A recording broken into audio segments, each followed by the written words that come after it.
करा रही हैं। आपका एम्स जो है वो आया नहीं आप तक, आपका हवाई अड्डा खुला नहीं। मुजफ्फरपुर का शहरी क्षेत्र जो है मेडिकल कॉलेज से सिर्फ एक पतली सी डोर ब्रिज से बंधी हुई है, जो जाम की समस्या से हमेशा पीड़ित रहता है। अगर कोई गंभीर समस्या हो जाती है तो आप उस मेडिकल कॉलेज तक पहुंच भी नहीं पाएंगे इस जाम के कारण। तो एक मेडिकल कॉलेज होने के बावजूद भी आपको उस मेडिकल कॉलेज का लाभ नहीं मिल रहा है। ऐसी संस्थानें हैं जहाँ पे नौकरी है परंतु उसका एडवर्टीजमेंट नहीं निकलता, या लाल फीताशाही में वो फंसा हुआ है। स्कूल है पर गुणवत्ता वाले स्कूल नहीं है, अस्पताल हैं पर गुणवत्ता वाले अस्पताल नहीं है। तो इन सब चीज़ों से त्रस्त होकर लोग अन्य क्षेत्रों में जाते हैं। जो बूढ़े माँ बाप हैं वो उनको बच्चे जो है वो बेंगलोर ले जाते हैं कि यहाँ पे स्वास्थ्य व्यवस्थाएं अच्छी नहीं है। काफी संख्या में लोग दिखते हैं, क्या ये वोट में तब्दील हो पाएगा? ये तो वक्त बताएगा। वोट में तभी तब्दील होगा जब भावनाएं जुड़ेंगी। वोटिंग पैटर्न जो है वो ह्यूमन बिहेवियर का पैटर्न होता है। तकलीफ शिक्षा है, हमारा तकलीफ अगर रोजी रोजगार है तो ये तकलीफ जनता के द्वारा ही निकाली गई आवाज़ है। और इस तकलीफ को अगर हम अपने लोगों तक ले जाएं कि ये आपका असली तकलीफ है और इसका रास्ता, इसकी समस्या का समाधान का रास्ता ये है, तो अपने आप आपको अपनी तरफ आकर्षित करने के लिए लोग आपको भोज खिलाते हैं, लोग आपको पैसे देते हैं। प्रशांत जी कहते हैं कि वो सब आपको इस बार भी होगा, परंतु आपको निर्णय जो है इस बार अपने बुद्धि और विवेक से करना है कि चुनाव जो है वो सही करें। इस लुभावने चीज़ों से इतर अपनी समस्याओं को जो समझने वाले लोग हैं उनको चुनिए। उनका कहना ही है कि सही सोच, सही लोग और सामूहिक प्रयास। किस प्रकार से लोगों का जन समर्थन मिल रहा है? लोगों का जन समर्थन प्यार और मोहब्बत से मिल रहा है, क्योंकि हमारे लोग हैं, हम इसी क्षेत्र से आते हैं, तो जन समर्थन तो मिलना है, इसमें तो कोई शक नहीं। पार्टी जैसे शिक्षा, स्वास्थ्य, रोजगार की बात कर रही है, तो ये लोग जमीन पे देखते भी हैं और रोजगार के लिए प्लान भी बहुत है, तो आप किस प्रकार से इन्हें समझाने में सफल हो पा रहे हैं? हमने आज बहुत विस्तार से इनको बताया कि आप और हम पिछले 35 वर्षों में अपनी जवानी को इस मिट्टी में उजड़ते देखा है। हमारे बहुत सारे मित्र ऐसे हैं जो यहाँ से नौकरी के चक्कर में, बेरोजगारी के चक्कर में अन्य क्षेत्रों में चले गए। हमारी जो सरकारें रहीं, उन नौकरियों को या तो सृजन करने में उनसे नहीं हो पाया, या जो नौकरी पहले से थी उनको मेंटेन करने में उनको बहुत दिक्कत हुई। तो बहुत सारी ऐसी संस्थानें हैं जहाँ पे नौकरी है परंतु उसका एडवर्टीजमेंट नहीं निकलता, या लाल फीताशाही में वो फंसा हुआ है। स्कूल है पर गुणवत्ता वाले स्कूल नहीं है, अस्पताल हैं पर गुणवत्ता वाले अस्पताल नहीं है। तो इन सब चीज़ों से त्रस्त होकर लोग अन्य क्षेत्रों में जाते हैं। जो बूढ़े माँ बाप हैं वो उनको बच्चे जो है वो बेंगलोर ले जाते हैं कि यहाँ पे स्वास्थ्य व्यवस्थाएं अच्छी नहीं है। तो पलायन का वजह सिर्फ रोजी रोजगार नहीं है। स्वास्थ्य के लिए कारणों से मुख्यमंत्री भी बाहर जाते हैं प्रदेश के। हाँ भाई, ऐसा आपको हाल ही में विदित हुआ होगा कि एक बहुत प्रमुख नेता जो है उनके बच्चे का जन्म कलकत्ते में हुआ। इससे दुर्भाग्यपूर्ण बात और क्या हो सकती है?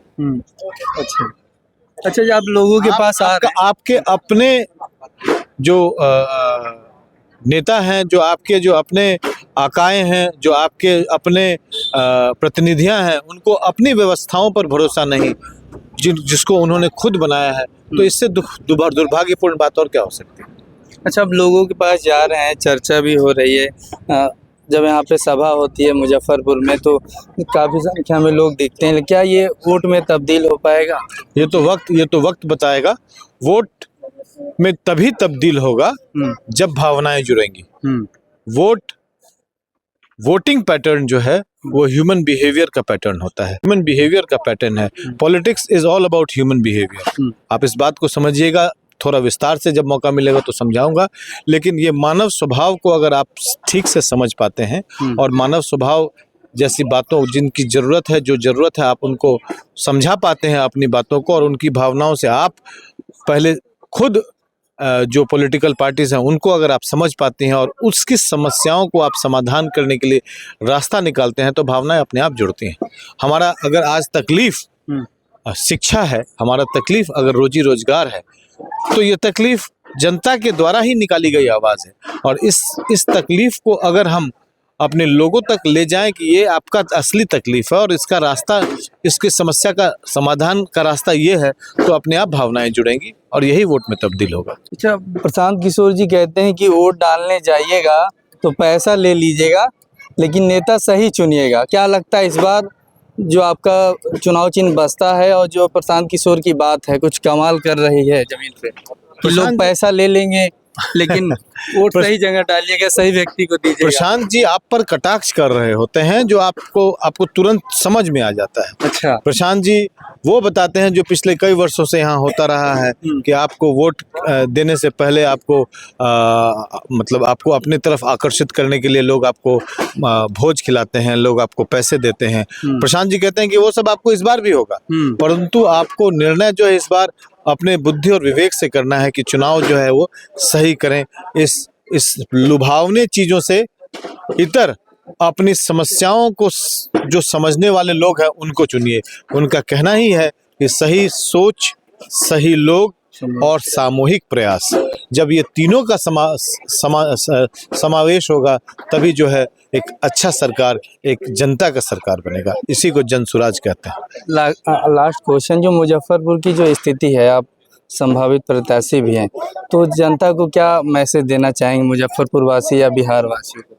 मुजफ्फरपुर के लोगों को मैं यही बताऊंगा कि भाई आप पिछले 35 वर्षों से उपेक्षा के शिकार रहे हैं। आपको जो मिलना चाहिए आपका हक आपको मिला नहीं। आपका जितना विकास होना चाहिए वो विकास हुआ नहीं।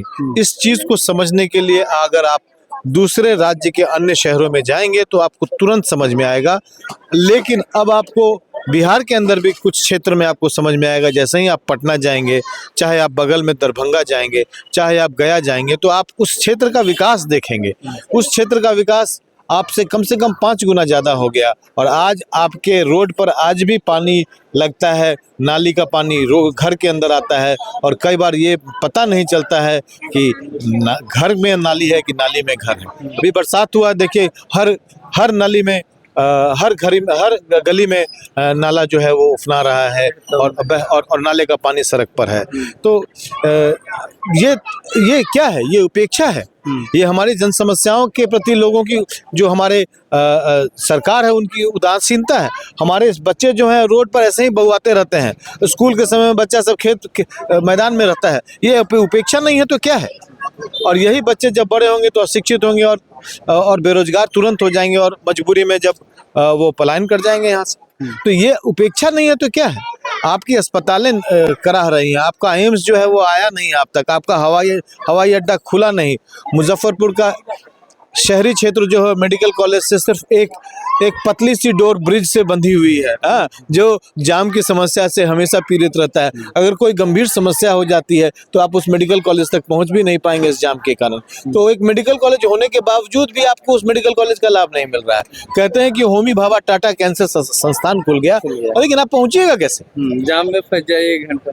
आपके लिए सुलभ है ही नहीं वो चीज। तो आप समझिए कि आपको लॉलीपॉप दिया जा रहा है जिसके नीचे से डंडवे हटा दिया जा रहा है। तो चूसते रहिए, चूसने का गायब है। ठीक है सर, थैंक यू। हमारे साथ एक ही दास थे जो मुजफ्फरपुर के वरिष्ठ डॉक्टर भी हैं, मुजफ्फरपुर 94 संभावित प्रत्याशी भी हैं। आप हमारे साथ इसी तरह बने रहिएगा। जन विकास मीडिया। जय हिंद।